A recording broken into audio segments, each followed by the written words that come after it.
Happy cuan sobat investor semuanya.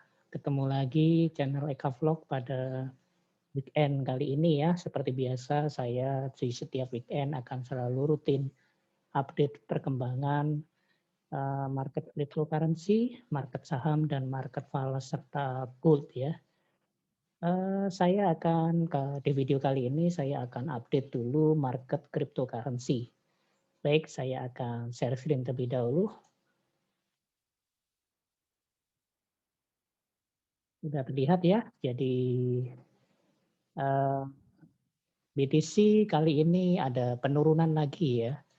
Jadi sekarang sudah berada di kisaran 35.000 US dollar ya. Setelah ada sinyal reversal sebenarnya kemarin ya sudah sampai di atas 40 ribuan. Kemudian eh, pada 5 hari ya sejak Kamis itu ada penurunan ya. Candlestick-nya selalu berwarna merah. Ini yang terlihat seperti yang terlihat pada charting sistem algoritma trading yang saya pakai ya, yang saya gunakan. Jadi seperti ini dan hari ini juga turun sudah sekitar 1,2% di 35.384 ya. Di 35.384. Apa yang menyebabkan penurunan ini ya pada sinyal sistem algo trading menunjukkan ada reversal dan reversal tidak terjadi ya.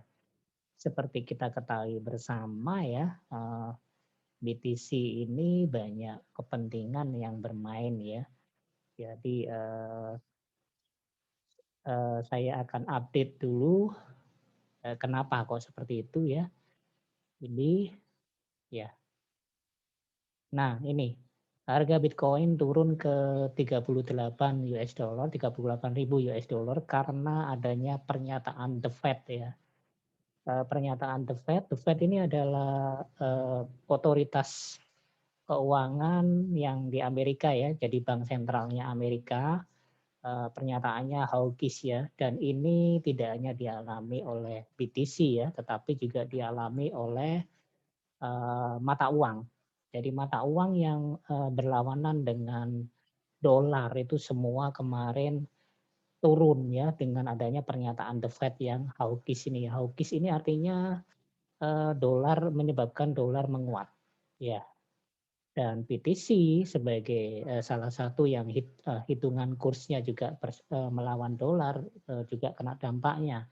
Termasuk kemarin juga gold ya. Gold atau emas itu turun drastis setelah ada pernyataan dari The Fed. Padahal emas itu digadang-gadang pada bulan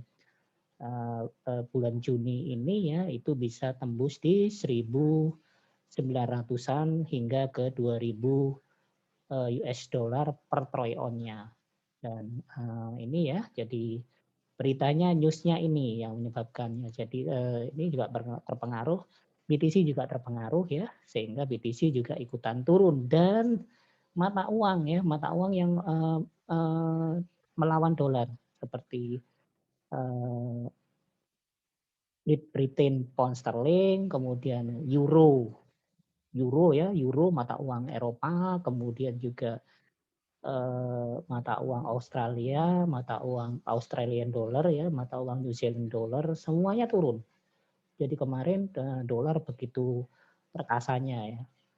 Jadi inilah memang yang saya di video yang sebelumnya kan saya sudah sampaikan bahwa dengan adanya BTC sebagai platform keuangan masa depan itu kan banyak orang yang dollar fans club ya, terutama kapitalis Amerika dan sebagainya itu tidak terima kalau dolar itu dominasinya akan menurun digantikan oleh mata uang lain, apalagi mata uang kripto ya, sehingga mereka berusaha untuk berbagai cara untuk menguatkan dolar ya, menguatkan posisi dolar. Dan kemarin terjadi dengan membuat pernyataan hawkish-nya itu pernyataannya seperti apa?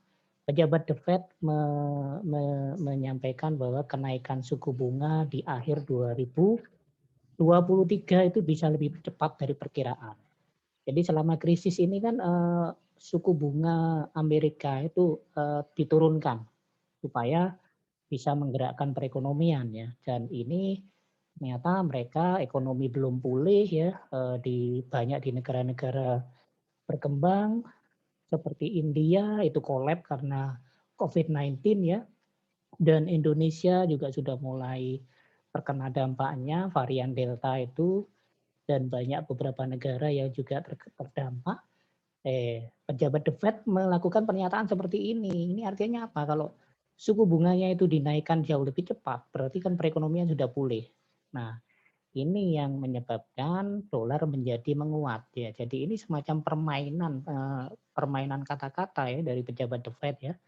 Karena sebelumnya juga kita tahu mantan Presiden Amerika Serikat Donald Trump juga men-tweet katanya Bitcoin scam ya, dan beliau menyatakan bahwa dolar masih cukup perkasa, tidak bisa tergantikan. Kan seperti itu. Berarti kan dolar dolar fans club ya. Kemudian negara-negara G7 kemarin juga kan semuanya tunduk pada Amerika dan menyatakan bahwa dolar sebagai satu-satunya mata uang yang paling powerful di dunia. Nah, padahal seperti kita ketahui, dolar itu ngeri sekarang ya, dicetak dengan tanpa pertimbangan ya, dicetak terus tanpa adanya underlying ya, sehingga suatu saat ya mau tidak mau ini akan berbahaya ya bagi mata uang dolar ya, karena di satu saat tertentu kalau sudah terjadi bubble maka akan pecah dan dolarnya akan berhamburan kemana-mana menjadi turun. Ini yang sebenarnya solusi yang diatasi oleh mata uang kripto ya, karena mata uang kripto itu tidak dikendalikan oleh siapapun. Sedangkan dolar dikendalikan oleh The Fed. Sedangkan The Fed kita tahu The Fed itu bukan pemerintah Amerika Serikat ya.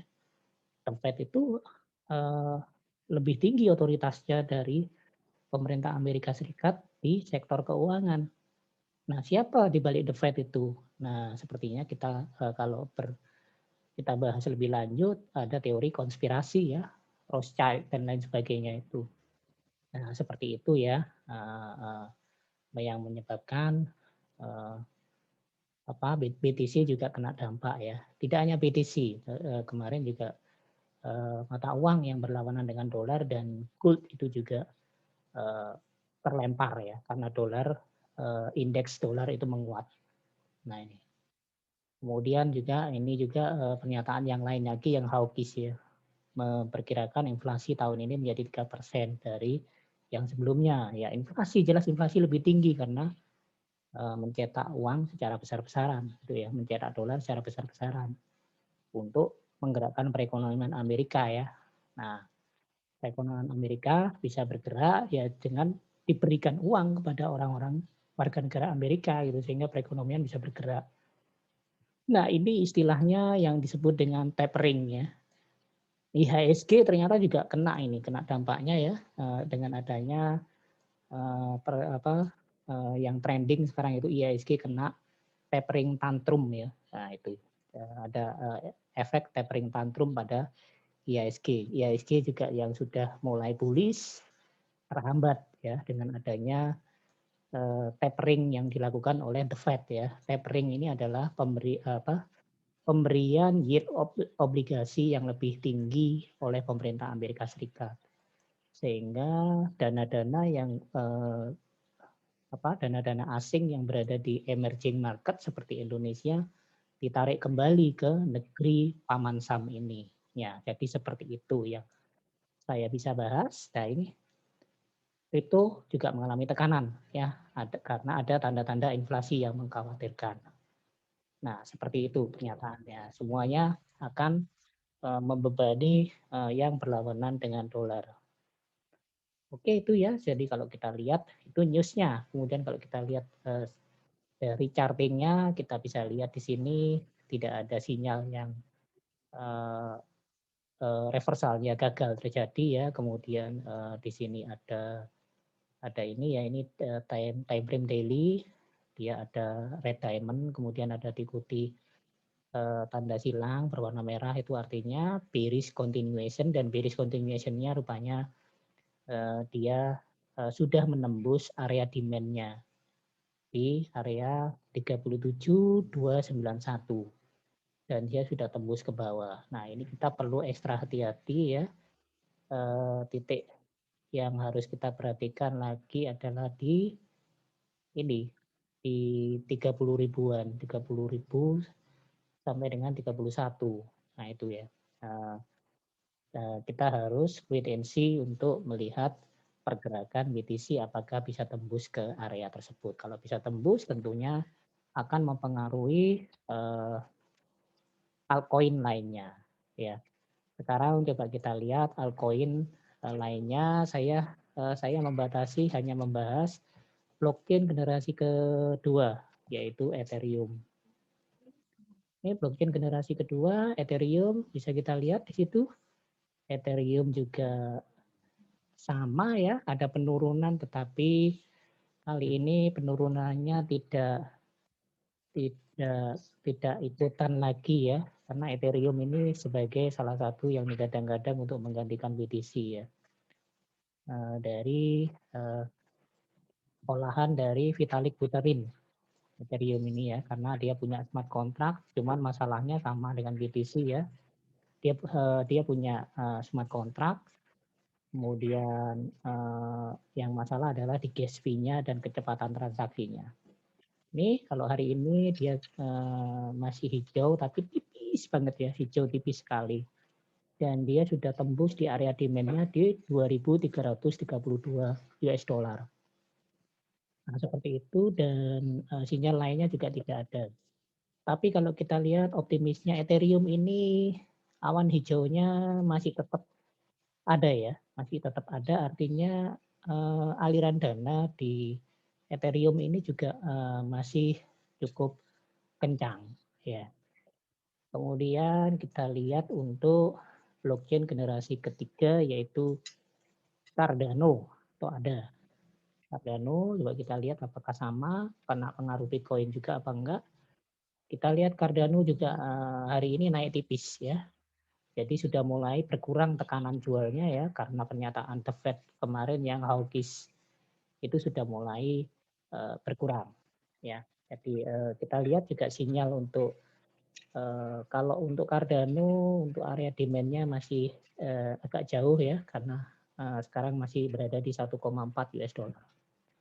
Itu seperti itu untuk Cardano. Kalau kita lihat untuk awannya tidak setebal awan dari Ethereum ya karena memang market cap-nya jauh lebih tinggi Ethereum ya. Market cap Ethereum itu nomor 2 setelah BTC. Jadi itu ya, jadi bagi para holder BTC jangan terlalu panik karena saya yakin dia akan menembus area support kuatnya di 30 ribuan itu akan sangat sulit. Mungkin di angka 34 ribuan juga sangat sulit untuk ditembus ya. Jadi pasti akan mantul lagi karena memang BTC ini fundamentalnya kuat. Ya, fundamentalnya kuat dan cryptocurrency itu kuat ya fundamentalnya karena sudah banyak beberapa negara juga sudah mulai mengadopsi ya. Dan kemarin kabar yang terbaru adalah General Motors itu sebagai produsen Ford ya, Ford kemudian juga Chevrolet itu juga menerima pembayaran BTC untuk produknya setelah Tesla yang menjilat ludahnya sendiri. Tesla sudah menjilat ludahnya dan Tesla menerima pembayaran BTC. Jadi potensi BTC ini ke depan akan sangat prospek. Ini hanya permainan kata-kata memang. Jadi seperti itu ya, para sahabat saya. Jangan lupa klik subscribe dan like untuk channel ini. Sekali lagi masih berlaku ya giveaway-nya ya, saya tunggu. Sehingga nanti ada 5 subscriber yang akan mendapatkan AFL ya. AFL ini adalah auto formula language ya untuk jadi semacam sistem yang akan gratis, saya berikan gratis untuk menganalisa IHSG menggunakan software charting AMI Broker. Itu ya, terima kasih. Happy Juan, salam sehat.